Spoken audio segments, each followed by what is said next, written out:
ko na yung nangyari sa akin sa Hong Kong na yung kinasir yung visa ko, nakakit ko papunta dito, okay na po yung ticket, tapos kinasir kasi yung ako doon sa Hong Kong. Ayaw niya ako dito, pero ito lang ito sila, share ko ito noon. Tapos, kinasir niya, talagang wala na yung visa ko papunta dito, tapos talagang hindi talaga ako tumigilan na ako kaya talaga.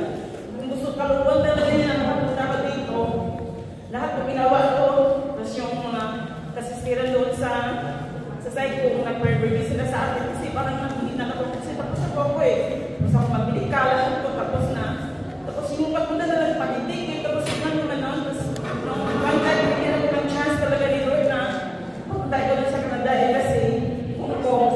Yung interview ako talaga, yung binigyan ako na kadagpas ko doon sa talagang sabi ko, Lord, ikaw lang mahal ako, hawak ko yung budget niya ako. Tapos kahit saan ako pupunta, sabi ko, 1+1 equals 3, Lord, ikaw ang kasama ko. Lahat po, binigay ko sa kanya, ikaw lang po lahat po. Bigay mo sa akin ko, akin ko, hindi ko tatanggapin ko po. Tapos nung pupunta ko doon sa, kasi iba yung binigyan sa akin, nagkaroon siya. Tapos binigyan ako ng officer na mabait siya. Kasi minsan ako, pag naahan ng kabak, di ako makapagsalita ng maayos. Tapos sabi niya sa akin, magsalita ka ng maayos, kasi kinamda ko lahat. Dito ko sa kanya, kumapit ka ganun. Nang nangyari sa akin, kasi nag-iba yung sisa na ako nung nalaman niya na mag-apply ko dito. Tapos nung sabi niya, okay, anong maganda mag-trade nila sa iyo sa amo mo. Nag-iba na ngayon, wala na kasi, na sa pala 6 years na yung nag-work sa kanya, tapos bigla na gano'n. Sa iyo na lang po, sa dito na kanya karangan niya. Kasi siguro yung pangalan niya yung anak sa PC, kailangan talaga niyang mag-alaga. Tapos nung nangyari yun, talagang sabi ko, Lord, ikaw lang po bahala magbigay. Talagang naghiling talaga ako. Sabi niyo sa akin, sige, gumaling ka ng after nung tapos bibigyan kita ng bagong visa. Sabi ko, baka talaga akong ginuhusan ng malamig na tubig na, okay, kasi nag-isang visa, pupunta niya sa dahil, bibigyan kita ng bago. Tapos talagang pag-relakan ako sa lakas. Parang wala ako sa sarili ko, dito talaga yung sarili ko na binigyan ako ulit ng chance. Tapos, nung pag-ano ko, tapos muna no, maraming mga pagsubok, in-apply ko dito, pag-apply ko dito, marami talaga. Pag-apply ko sa Korean, papunta dito, maraming mga pagsubok talaga na hanggang sa, tapos itong taon na 2024, maraming ano sa akin kasi, binigyan ako, kada magsulat ako ng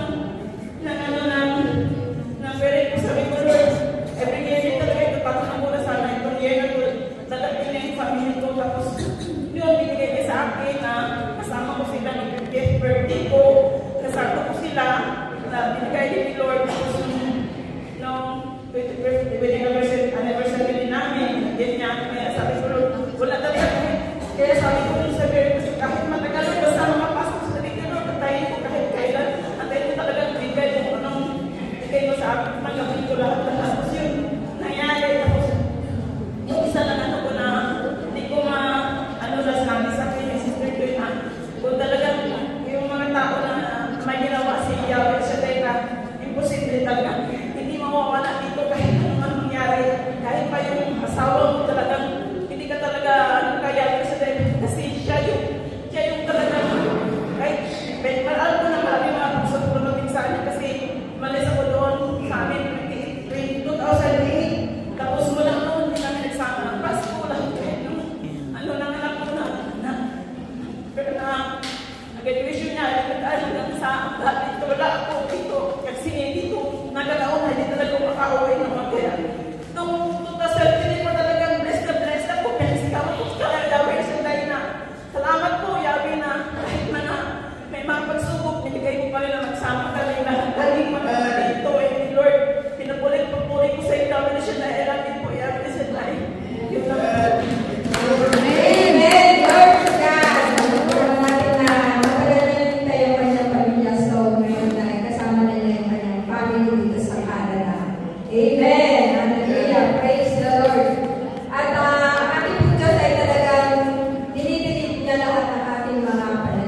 I'm a mother of two. I'm in Montreal. I came to a 5 o'clock mass, and then I discovered it was Sembagabi, and then I met Sister Josephine, and she invited me.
Search for something great in their life, they will find you.